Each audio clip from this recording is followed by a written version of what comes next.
નમસ્કાર મારા વહાલા બાળકો, હું વિનોદ સર એબી સ્કૂલ વતી આપ સૌનું સ્વાગત કરું છું. આજે આપણે ધોરણ 10 નો ગ્રામરનો એક ટોપિક શીખવાના છીએ. એ ટોપિકનું નામ છે એક્ટિવ વોઇસ પેસિવ વોઇસ, જે બોર્ડની એક્ઝામમાં ડેસ્ક્રાઇબિંગ એક્શનના ફોર્મમાં પણ પૂછાય છે. તો કોઈ પણ વાક્યને એક્ટિવમાંથી પેસિવમાં ફેરવવું હોય તો એના અમુક નિયમો હોય છે. તો એ નિયમો આપણે જોઈ લઈએ કે કોઈ પણ વાક્યને એક્ટિવમાંથી પેસિવમાં ફેરવતી વખતે નીચેના નિયમો યાદ રાખવાના રહેશે. નિયમ નંબર 1, આપેલા વાક્યમાંથી કર્તા, ક્રિયાપદ અને કર્મ શોધો. નિયમ નંબર 2, કર્તા અને કર્મના સ્થાનની અદલા બદલી કરો. નિયમ નંબર 3, ક્રિયાપદની જગ્યાએ કાળ પ્રમાણે ટુ બી પ્લસ V3 એટલે કે ક્રિયાપદનું ત્રીજું રૂપ, જેને પાસ્ટ પાર્ટિસિપલ તેમજ ભૂતકૃદંત તરીકે પણ ઓળખવામાં આવે છે, એટલે કે ટુ બી પ્લસ V3 લખો. હવે બાળકો, આ પહેલો નિયમ છે કે આપેલા વાક્યમાંથી કર્તા, ક્રિયાપદ અને કર્મ શોધો. તો એ કેવી રીતે શોધવાના, તો એની નોંધ આપણે ઉપર કરેલી છે કે કર્તા કેવી રીતે શોધવાનું. તો પહેલા બાળકો, ક્રિયાપદ શોધવાનું. ક્રિયાપદને કોણ શબ્દ વડે પ્રશ્ન પૂછવાથી કર્તા મળે છે. ફરી પાછો રિપીટ કરું છું. ક્રિયાપદને કોણ શબ્દ વડે પ્રશ્ન પૂછવાથી કર્તા મળે છે. કર્મ તરફ જઈએ તો ક્રિયાપદને શું અથવા કોને શબ્દ વડે પ્રશ્ન પૂછવાથી કર્મ મળે છે. ને ક્રિયાપદ એટલે ક્રિયા સૂચક પદ. તો બાળકો, હવે નિયમ નંબર 3 માં આપણે કીધું ક્રિયાપદની જગ્યાએ કાળ પ્રમાણે ટુ બી પ્લસ V3 લખવાનું. એટલે કયો કાળ હોય તો કેવી રીતે લખવાનું એ હવે આપણે જોઈએ. જો વાક્ય સિમ્પલ પ્રેઝન્ટ ટેન્સ એટલે કે સાદા વર્તમાન કાળ, જો વાક્ય સિમ્પલ પ્રેઝન્ટ ટેન્સ માં આપેલું હોય તો તેને પેસિવ વોઇસ માં ફેરવતી વખતે am, is, are plus V3 લખવાનું રહેશે. તેવી જ રીતે જો વાક્ય સિમ્પલ પાસ્ટ ટેન્સ એટલે કે સાદા ભૂતકાળમાં આપેલું હોય તો તેને પેસિવ વોઇસમાં ફેરવતી વખતે was were પ્લસ V3 લખવાનું રહેશે. નંબર 3, જો વાક્ય સિમ્પલ ફ્યુચર ટેન્સ એટલે કે સાદા ભવિષ્યકાળમાં આપેલું હોય તો તેને પેસિવ વોઇસમાં ફેરવતી વખતે will shall plus be plus V3 લખવાનું રહેશે. નંબર 4, જો વાક્યમાં model auxiliaries plus base verb આપેલું હોય, જો વાક્ય model auxiliary plus base verb આપેલો હોય. મોડલ ઓક્ઝિલરી એટલે કયા, તો will shall પણ આવી શકે, will shall, can, may, must, should, could, would કે might. Model auxiliary plus base verb. Model auxiliary તરીકે will, shall, can, may, must, should, could, would કે might. એમાંથી જે કંઈ આપેલું હોય તેને પેસિવ વોઇસમાં ફેરવતી વખતે એ modal auxiliaries as it is લખવાનું રહેશે પ્લસ બી પ્લસ V3 લખવાનું રહેશે. એટલે એમ જોવા જઈએ તો સિમ્પલ ફ્યુચર ટેન્સ અને મોડલ ઓક્ઝિલરી પ્લસ બેઝ વર્બનો નિયમ સરખો જ થશે. નંબર 5, જો વાક્ય ચાલુ વર્તમાન કાળમાં એટલે કે present continuous tense, present continuous tense એટલે કે ચાલુ વર્તમાન કાળમાં આપેલું હોય તો તેને પેસિવ વોઇસમાં ફેરવતી વખતે am, is, are plus being plus V3 લખવાનું રહેશે. બીઇંગ શા માટે? તો કન્ટિન્યુઅસ પ્રેઝન્ટ કન્ટિન્યુઅસ ટેન્સમાં તમને ખબર હોય તો વર્બ ing ના ફોર્મમાં આવે, તો તેમાંથી ing દૂર કરવા માટે બીઇંગ લખવું પડે, અને જે વર્બ વધે તેનું V3 નું ફોર્મ લખવાનું રહેશે. આગળ જો વાક્ય પાસ્ટ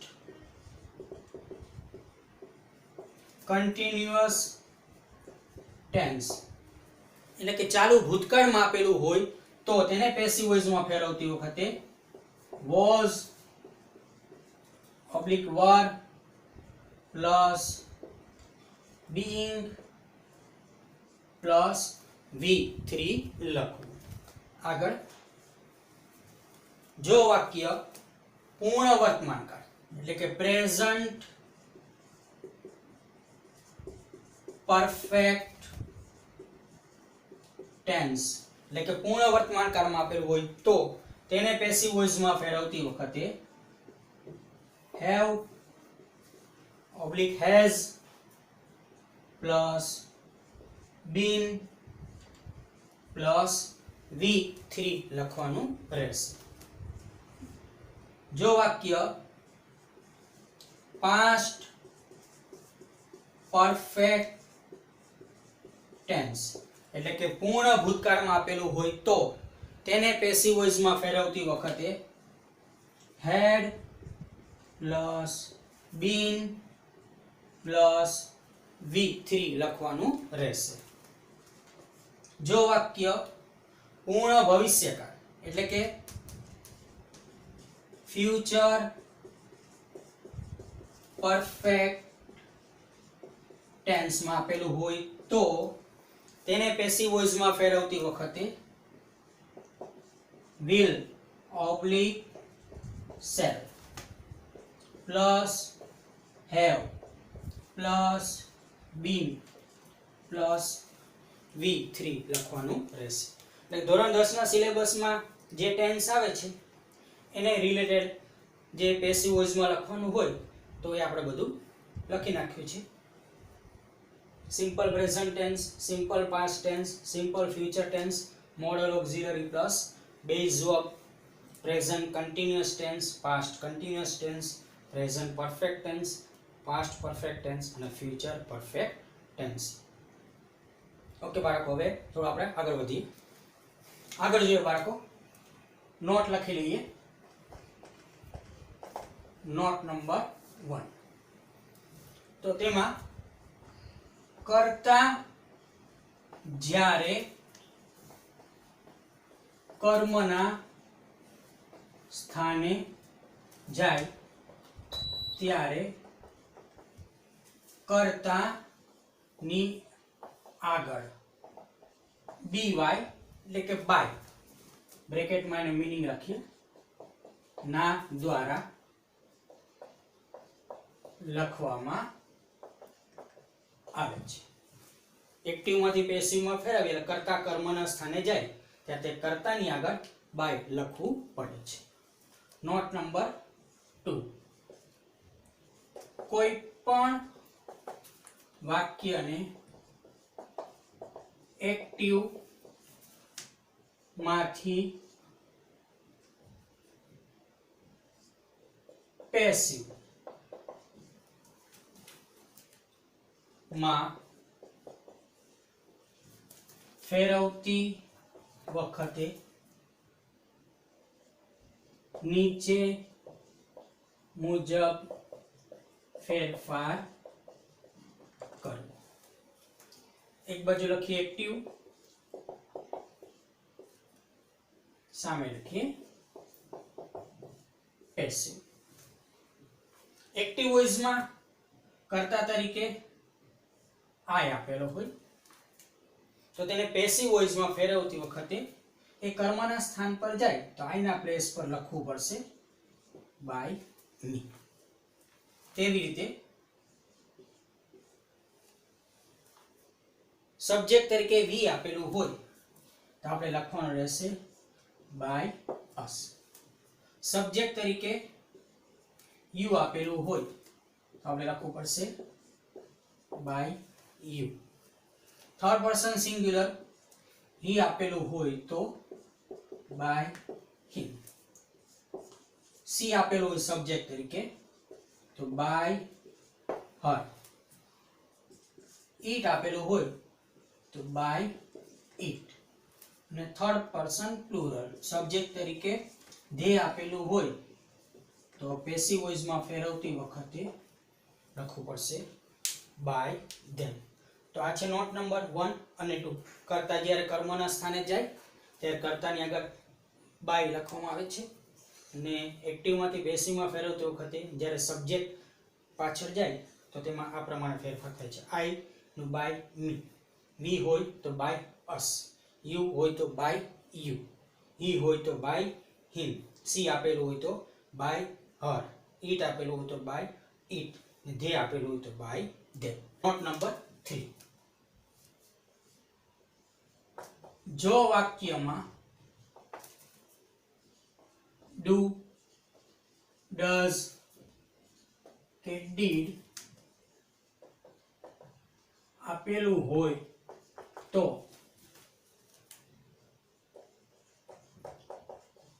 પેસિવ વોઇસ માં ફેરવતી વખતે તેને કાઢી નાખવા અને તેની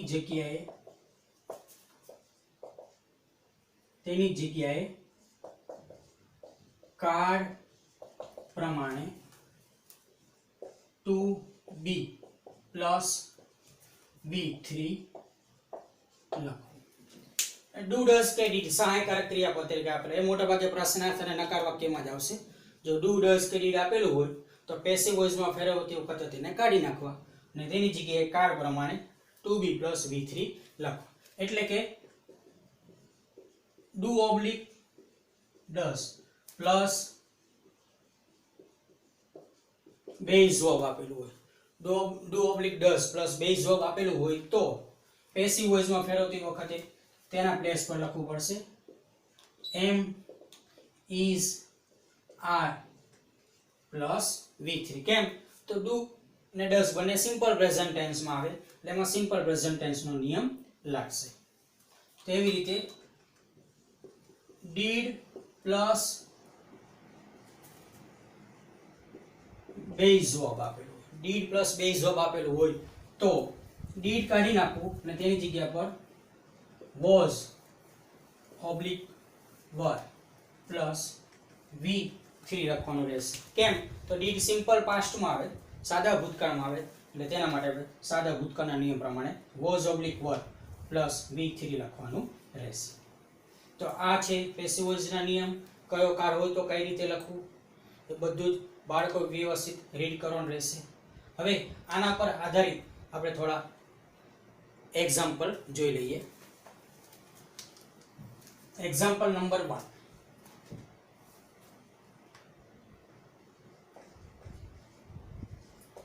Bharat teaches English. Number 2. I do my homework daily. Number 3. My mother does not know English.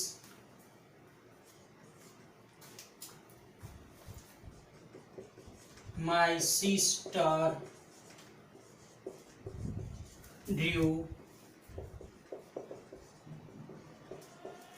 a picture yesterday. જોઈ લે બાળકો, આ પેસિવ વોઇસ ના એક્ઝામ્પલ છે. આ બધા જ વાક્ય એક્ટિવ વોઇસ માં છે. કેમ તો વાક્યની શરૂઆત સબ્જેક્ટ થી થયેલી છે એટલે બધા વાક્ય એક્ટિવ વોઇસ ના છે. આપણે તેને પેસિવ વોઇસ માં ફેરવીએ તો પેસિવ વોઇસના નિયમમાં નિયમ નંબર 1 હતું કે આપેલા વાક્યમાંથી કર્તા, ક્રિયાપદ અને કર્મ શોધો. તેનો આપણે ઉપયોગ કરીએ. સૌથી પહેલા ક્રિયાપદ શોધવાનું. તો ક્રિયાપદ થશે ટીચ, શીખવે છે. બરાબર. કર્તા શોધવા માટે આપણે લખાવ્યું કે ક્રિયાપદને કોણ શબ્દ વડે પ્રશ્ન પૂછો. કોણ શીખવે? તો ભરત, એટલે તે થશે સબ્જેક્ટ. ચલો કર્મ તરફ. કર્મ માટે બે શબ્દ છે, શું અથવા તો કોને શબ્દ વડે પ્રશ્ન પૂછો. શું શીખવે છે? તો ઇંગ્લિશ.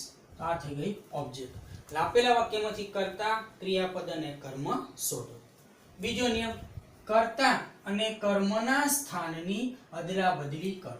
એટલે આ કર્મ છે તે આગળ આવશે ઇંગ્લિશ. ચલો કર્મ પછી કાળ પ્રમાણે ટુ બી નું ક્રિયાપદ લખવાનું રહેશે. તો આ જે ક્રિયાપદ છે ટીચીસ એ સિમ્પલ પ્રેઝન્ટ ટેન્સમાં છે, સાદા વર્તમાન કાળમાં છે. સાદા વર્તમાન કાળમાં નિયમ મુજબ એમ ઇઝ આર પ્લસ V3 લખવાનું રહેશે. તો ઇંગ્લિશ છે તો આપણે લખવું પડશે ઇઝ પ્લસ V3. તો ટીચ છે તેનું V3 થશે taught.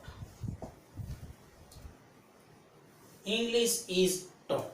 જે સબ્જેક્ટ છે એ પાછળ જશે એટલે નોંધ મુજબ પહેલા લખવો પડશે બાય, અને જે સબ્જેક્ટ છે તે as it is. English is taught by Bharat. ફરી પાછું આપેલા વાક્યમાંથી કર્તા, ક્રિયાપદ અને કર્મ શોધો. સૌથી પહેલા ક્રિયાપદ શોધવાનું રહેશે. ક્રિયાપદને કોણ શબ્દ વડે પ્રશ્ન પૂછો, જે આન્સર મળે તે સબ્જેક્ટ. ક્રિયાપદને શું વડે પ્રશ્ન પૂછો, જે આન્સર મળે તે ઓબ્જેક્ટ. બીજો નિયમ, કર્તા અને કર્મના સ્થાનની અદલા બદલી કરો. કર્મ આગળ આવશે ઇંગ્લિશ. કર્મ પછી કાળ પ્રમાણે ટુ બી પ્લસ V3 લખવાનું રહેશે. તો આ જે વર્બ છે એ સિમ્પલ પ્રેઝન્ટ ટેન્સમાં છે. ઇઝ ને V3 થશે taught.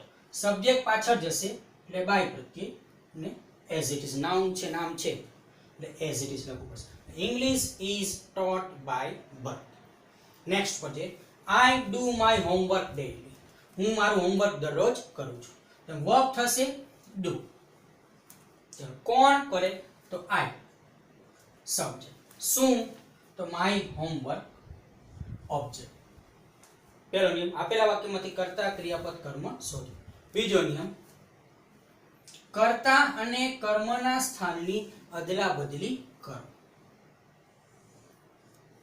કર્મ આગળ આવશે માય હોમવર્ક. ચલો કર્મ પછી કાળ પ્રમાણે ટુ બી નું ક્રિયાપદ. અહીં મુખ્ય ક્રિયાપદ તરીકે ડુ છે. એ સિમ્પલ પ્રેઝન્ટ ટેન્સમાં છે, સાદા વર્તમાન કાળમાં છે. એટલે એમ ઇઝ આર પ્લસ V3 લખવાનું રહેશે. તો માય હોમવર્ક તેની સાથે આવશે ઇઝ પ્લસ V3. તો ડુ છે V3 થશે ડન.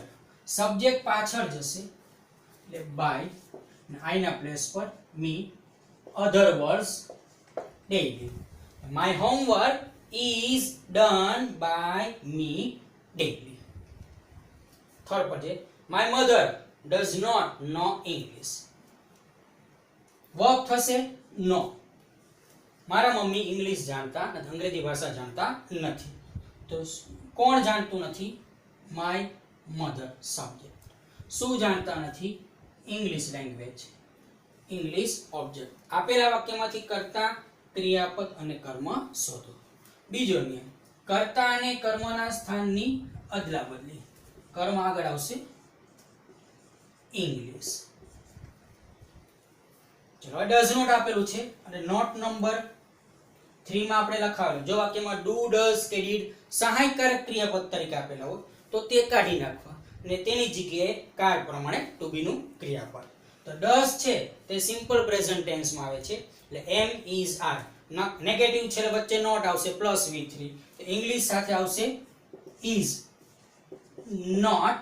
V3 થશે known. English is not known. Subject પાછળ જશે તો by my mother. English is not known by my mother. Next પર છે my sister drew a nice picture. Work થશે ડ્રીવ કરવું. કોણ ડ્રીવ કરે? My sister subject. શું ડ્રીવ કરે? A picture object. આપેલા વાક્યમાંથી કર્તા, ક્રિયાપદ અને કર્મ શોધો. બીજો નિયમ, કર્તા અને કર્મના સ્થાનની અદલાબદલી. કર્મ ઓબ્જેક્ટ આગળ આવશે, અ પિક્ચર. ઓબ્જેક્ટ પછી કાર્ડ પ્રમાણે ટુ બી. તો બાળકો આ જે ડ્રીવ વર્બ છે એ સિમ્પલ પાસ્ટ ટેન્સમાં છે, સાદા ભૂતકાળમાં છે. તો આપણો સાદા ભૂતકાળનો નિયમ વોઝ વર પ્લસ V3. આ પિક્ચર છે તો આવશે વોઝ પ્લસ V3 થશે ડ્રીવનું ડ્રોન. ડ્રીવનું ડ્રોન. સબ્જેક્ટ પાછળ જાય તો પહેલા લખવું પડશે by my sister extra works yesterday. તો આજ તો બાળકો પેસિવ વોઇસ ના બધા નિયમ વિશે આપણે અભ્યાસ કર્યો, એના એક્ઝામ્પલની બી શરૂઆત કરી. આજે આપણે અહીં પૂરું કરીએ. આવતીકાલે નેક્સ્ટ લેક્ચરમાં એક્ઝામ્પલ નંબર 5 થી આપણે આગળ સ્ટાર્ટ કરીશું. બાળકો, તમે જાણો જ છે પ્રમાણે આજે સમગ્ર વિશ્વ કોરોના વાયરસની ઝપેટમાં આવી ગયું છે ને આપણો ભારત દેશ ખૂબ જ બહાદુરીપૂર્વક તેનો સામનો કરી રહ્યું છે ને આપણે બધાએ આપણા ઘરે રહીને જ એ સમસ્યાનો સામનો કરવાનો રહે છે. તેથી જ કહું છું, ઘરમાં રહો, સુરક્ષિત રહો. જીતશે ગુજરાત, જીતશે ભારત. જય હિન્દ, જય ભારત.